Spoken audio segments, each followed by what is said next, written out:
applications of algebra.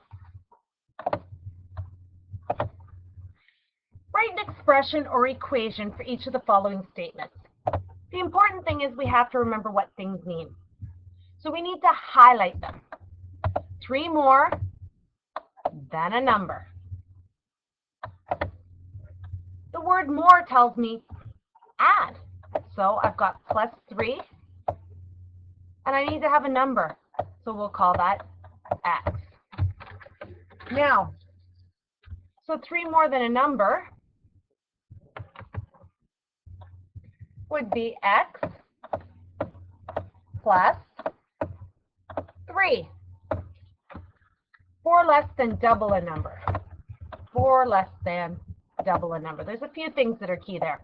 4 less than double number.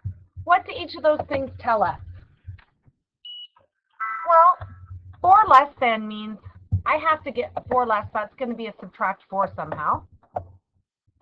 Double means multiply by 2. And a number means I need to have a variable. So we're going to call it x. So if I have a 4 less than double a number, so do I have to do 4 take away double the number, or do I have to do double the number, take away 4? It's 4 less than that, so the 2x goes first. If it was double and not 4 minus double a number, it would be the other way around. John's age is half Terry's age. So what that tells me is I have a couple variables now. I've got John and I've got Terry, and half means divide by 2. So what do I have there? John's age is Terry's age divided by 2. That's just a pretty screen to show you. The other thing I didn't do, if these were actually word problems, I would have to write let statements. So let x represent the number, or let t represent Terry's age, let j represents John's age.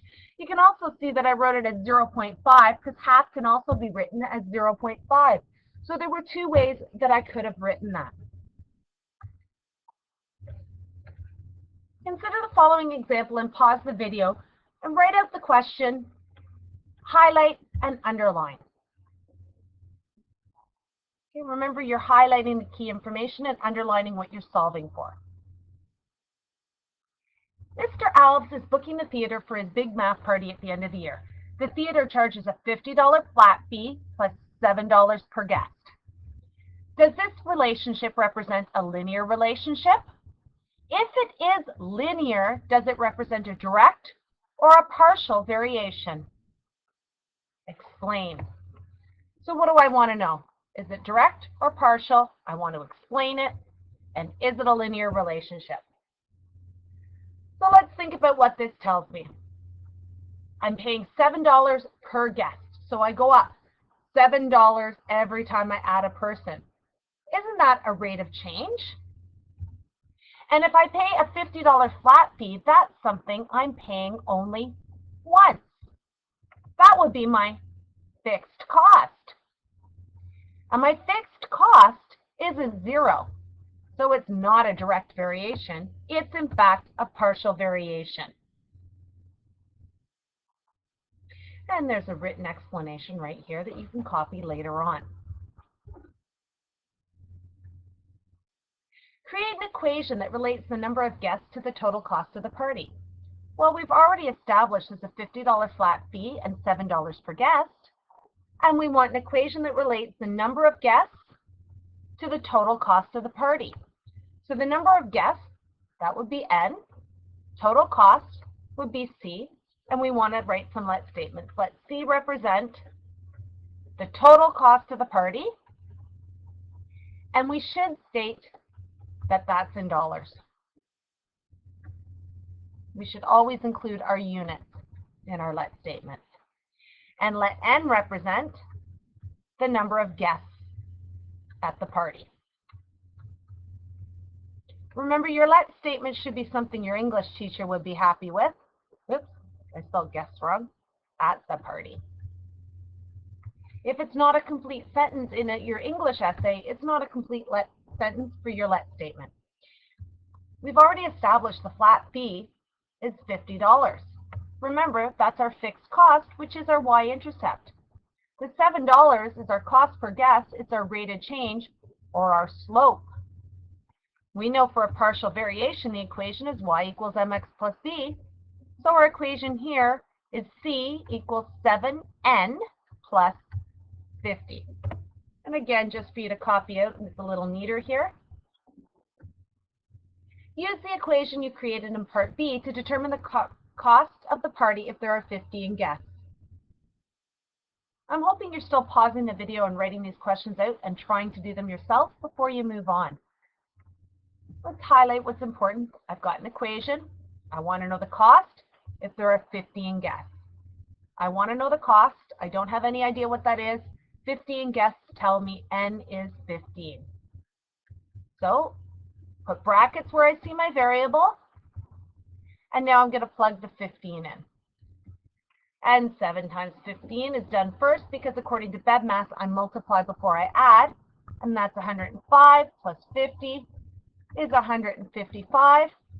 So therefore, it costs $155 if there are 50 in guests.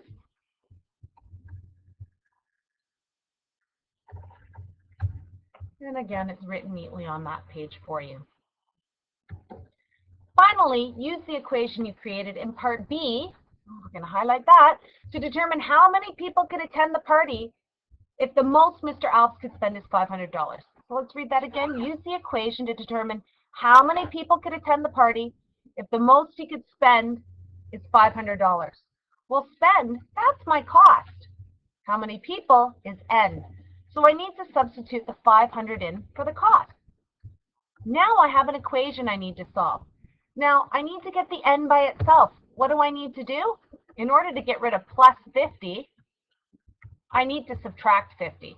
But if I subtract 50 on one side of the equation, I need to subtract 50 on the other side in order to keep my equation balanced. So now I have 450 is equal to 7n. And in order to get those 7n's split up into groups of 1n, splitting up is division. If I divide the one side by 7, I must also divide the other side by 7.